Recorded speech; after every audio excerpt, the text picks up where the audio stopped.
You ask Tiger to solve. This deals with linear equations with one unknown. The final result is x equals 16/9.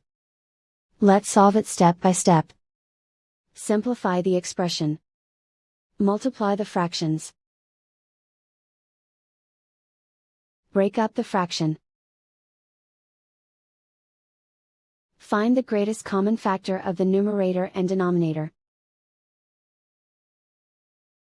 Factor out and cancel the greatest common factor. Swap sides. Group all constants on the right side of the equation.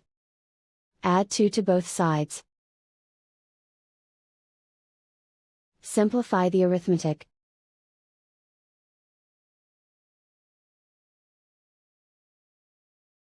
Isolate the x.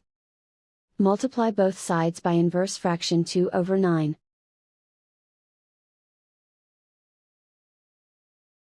Group like terms.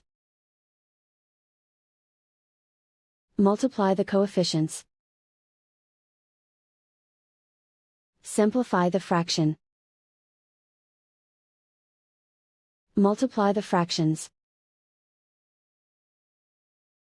Simplify the arithmetic. And so the final result is x equals 16/9.